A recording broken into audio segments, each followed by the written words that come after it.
and he went to Quinnipiac College in Connecticut.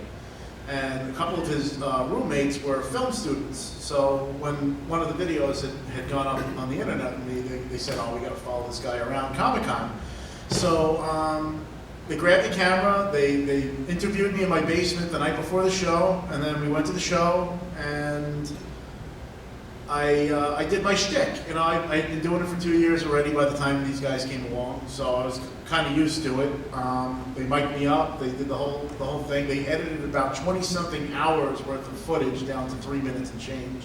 Thank God I wasn't involved in the editing process, because I probably would have killed myself. But I think New York Comic-Con, yeah. I got a question. Let's go back a little bit before that. Why did you choose Peter Griffin to go that day?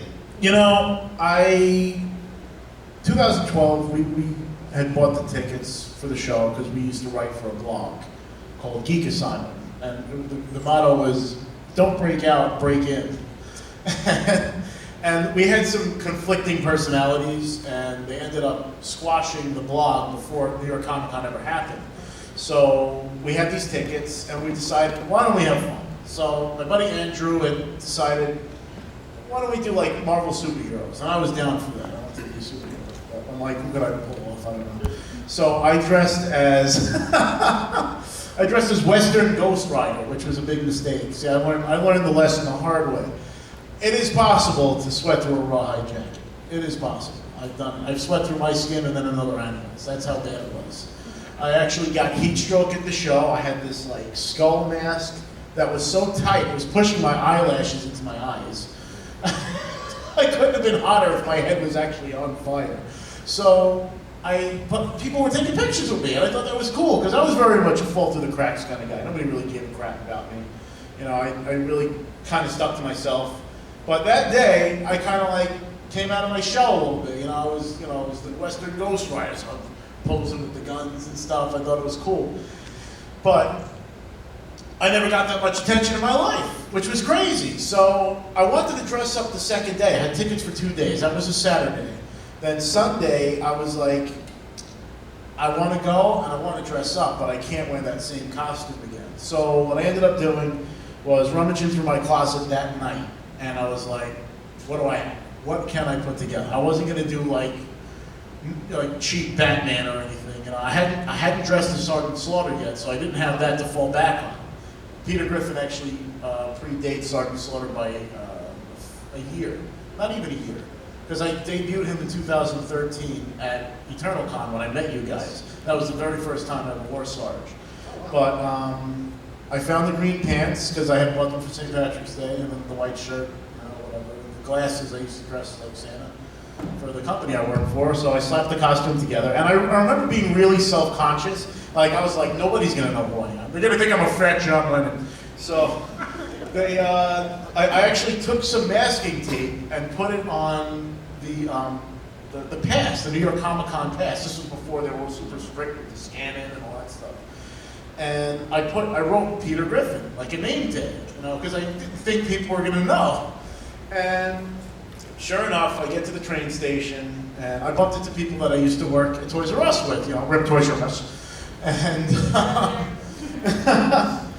we rode the train in, and I kind of did the voice a little bit for my friends, because they were used to that. I mean, I used to do a million different voices when we worked together. Peter Griffin was no particular voice that I did. So I've heard some of these voices. You want to give him a shot? Who do you want? Give me a name. Bugs Bunny generation. What's up, Doc? I'm Fudd. You better be quiet about the rabbits. What about the Batman show that we were just watching? I am vengeance. I am the night. I am Batman. How many voices can you do? I wrote down a list one day. I finally compiled a list of the voices that I think I can do, and I think I came up with 67 different voices. Yeah. At least that's what I can think of off the top of my head. I mean, there's always new voices coming out and stuff. And I mean, even since I was a kid, I would just sit on the couch with a carrot in my hand watching the Looney Tunes, and I just wanted to, I realized 2 childhood dreams they told me were impossible. I figured out how to make Halloween last year all year round, and I grew up to be a cartoon character. So don't say your dreams can't be achieved because, damn it, I'm living proof. But yeah, I mean, I slapped together the costume, I went to the show with them, and then it really didn't catch fire right away. Like I walked through the show and I kind of blended in because it's, you know, it's almost like camouflage, you know, unless you're looking for it. Nowadays, people usually hear me before they see me. So that's what usually draws the crowds. But in true sense, when I first debuted the costume, I was spending money like it was going out of style because it was the New York Comic Con, it was the last day. So here's the secret. If you go into like a 4-day show, wait until Sunday because they don't want to load that stuff back to Jersey. So they'll make a deal. So I went to the ATM, money comes out of the ATM, and for whatever reason, you know, my sick, warped sense of humor, it comes out and I'm just like, oh my God, I won! And everybody within earshot just turned around in unison and got lost in it. They're like, holy crap, that's Peter Griffin! And a perimeter of people, I mean literal perimeter of people surrounded me, taking pictures, taking videos. Nobody had ever seen anything like this before. That video that you have online, reallifepetergriffin.com? Oh, no, that was, well, originally we had the Boom Big Pants page. Is that the day of, is that the first day you won this? No. That was 2 years later. That was in 2014. They had followed me around from New York Comic Con 2014, but 2012 is when I had very first started it. And actually, there were 2 viral videos that came out before the big one, because the big one ended up amassing about 13 million views, which is insane. I was like, what 13 people watch this a million times a piece? But I watched it a lot. I appreciate it. I was like, I know that guy, that's Sergeant Slaughter. Hey, disease. But so, you know, that's another fun costume to wear, Sergeant Slaughter, because it's such a stark contrast to Peter Griffin. I mean, you got the complete idiot here, you know, who just, you know, gets into all kinds of shenanigans, just points his family. And then you got Sergeant Slaughter, who's like, Give your hearts to America, Joes, because your butts belong to me. you know, it's like one character that always laughs, and then one... Your chin comes out when you do it. Yeah, it's like, you gotta have the chin, you know? I just saw, I never noticed it before, but it just came right out. That's it. You got to jump the chin. And you know what's funny? I actually met Sarge 2013 at New York Comic Con, and I went dressed as him. So I actually met him as him, and I told him, you know, like apparently, like I have like an underbite, so like my back teeth don't touch. So that's why my jaw's able to come out so far.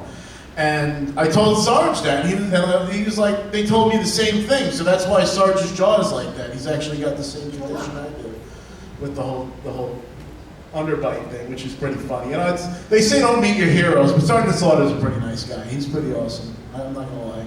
He was great to me. You put me in the Cobra Clutch, I was all set. It was hysterical. I was actually dressed as him for a show in Pennsylvania a couple of years back. It was RetroCon when he was there. And my parents over there, they actually came to the show. And Sergeant Slaughter said to my mother, you have a very handsome son.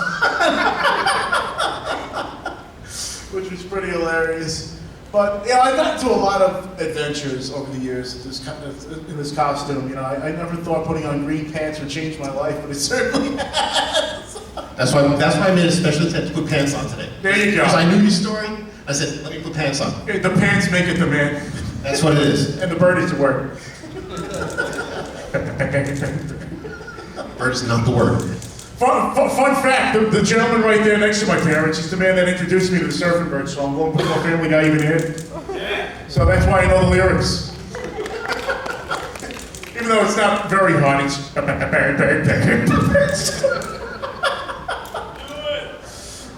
Oh, don't you know about your bird? Well, Peter's gonna tell you about your bird. Bird, well, a bird. Surfer. Not that bird. Screw you, Ernie. Screw you. I'm gonna fight that guy later. 3:45. That's right. Nobody likes you, Ernie. Get out of here. Are we taking bets on this? What? Are we taking bets on this? Are we allowed to? This isn't one of those states. It's Queens. It's Queens. Yeah. We gotta fight some Native Americans. Queens? Yeah. This used to be New Amsterdam. Before that, it was owned by the Indians. So come on. We'll get them to start the casino thing. They have like they have those reservations and stuff, you know. I didn't come to Queens. I didn't come to a panel to learn nothing. You don't want to learn nothing, damn it. It's a history lesson, damn it. It's a sad thing when Peter Griffin knows more than you do about Queens. I'm a Bronx boy. The Bronx promise. The mouth of the South Bronx. All right. But tell us more about your book. Tell us about this guy. I actually wrote the forward, fun fact. I kind of go over the history of my cosplay experience and stuff, but take it away, James. Tell me. All right, well, the book's called Anatomy of a Cosplayer. It's about my experiences in the last 10 years being a cosplayer. Started off in 2008 with the 501st, and eventually went G.I. Joe, Supervillain, Cylons, Jesse Ventura. And it's kind of a biography, but there's also 60 other cosplayers in there telling their stories at the same time. Their best experiences, things like that. Fun fact for you. Biggest question I get for this book, holy crap, you know Peter Griffin. Yeah, he knows me. It's proof. It's on camera now. We're sitting at the table together. They're like, and then the second one, you mean that guy does Sergeant Slaughter too? So that's what the book's about. It's a lot about how cosplay's changed, and you know the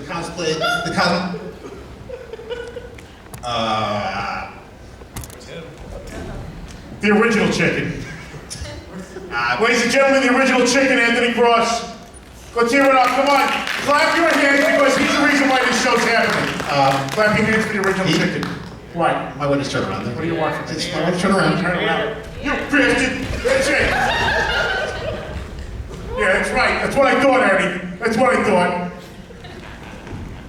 He's a big chicken. If it was later, we could have, got Right. We'll get the weapons. Devon, get the tables. I'm afraid of this.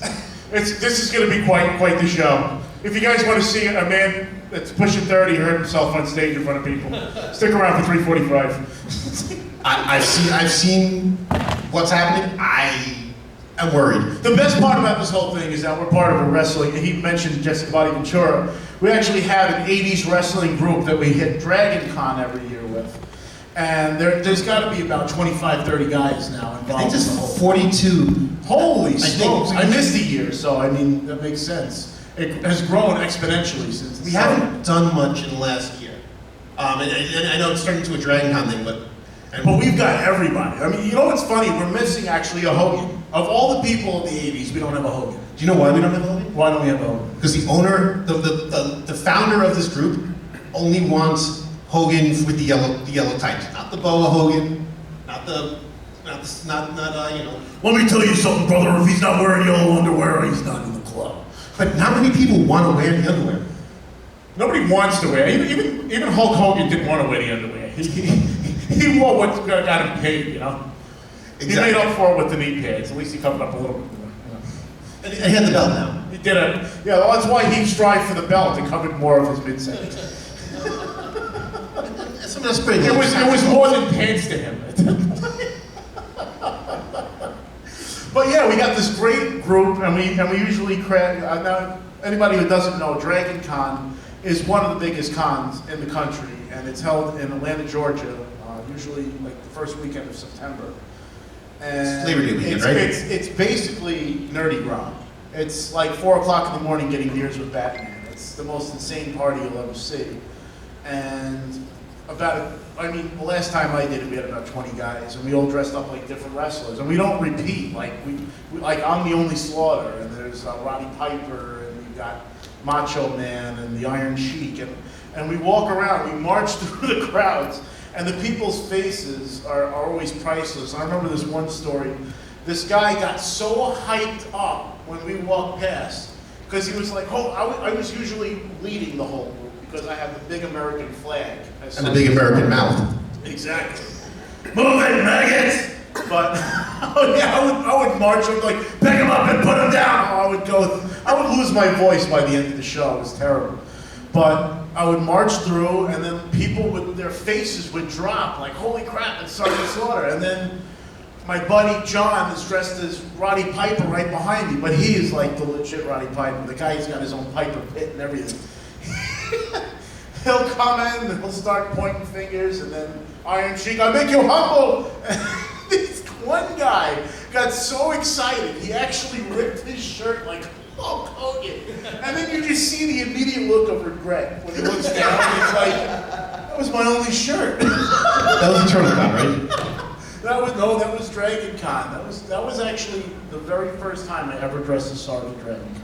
Oh, okay. That was like maybe 4 years ago now. But that was so much fun. Like, and we always do the walk. See, the way it's set up is we're in a hotel maybe a couple of blocks down from where the actual show is. The actual show is run out of 5 hotels. We stay at a hotel that's not part of the show.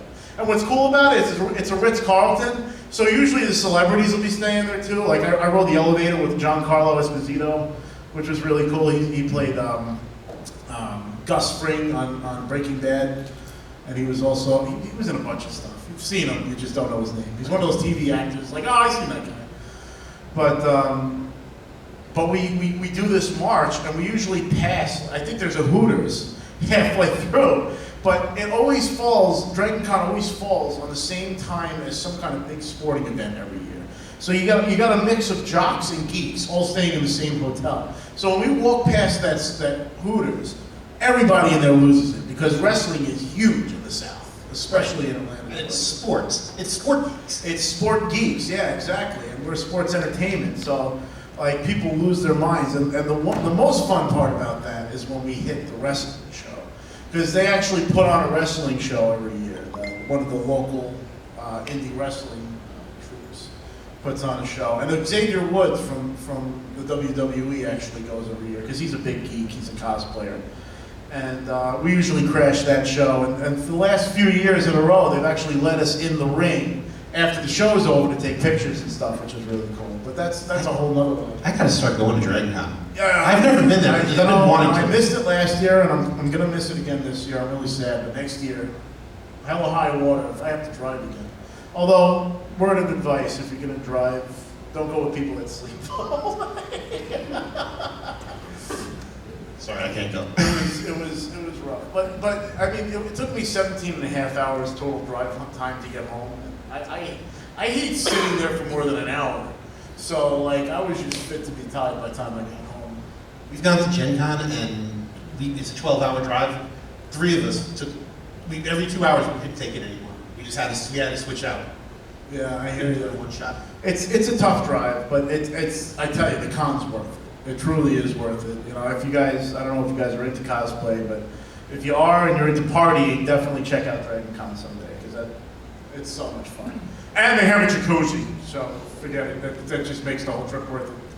There was really nothing. I never experienced like the melting away of pain, like marching through the streets of Atlanta, Georgia, in the dead of August and then going into a hot tub, because the pain literally goes away instantly. I think I'll pass on that one. It's insane. Like I would have knocked it, because who the hell wants to be in hot Atlanta in a hot tub? You know? that's like putting something in the oven on fire. It's like it's already hot. Personally, it's the walking through the hot sun of hot Atlanta to get to there. No, it's bad. And I did it in full camos with like the military boots and stuff as Sarge, screaming orders and carrying the American flag, sweating like Frosty the Snowman in the Ninth Ring of Hell. You do know I'm Captain Cold and I wear a Parker, so. But we always have a good time, you know. They have a big parade every year and stuff. I thought I hit the button. Sorry, I thought I hit the button there, and I thought I lost you all. But what prompted you to want to write this book? Well, I had written a book prior called Lost Boys of the Bronx. It's about a gang from the Bronx, from the movie The Wanderers, called the Ducky Boys. And a name like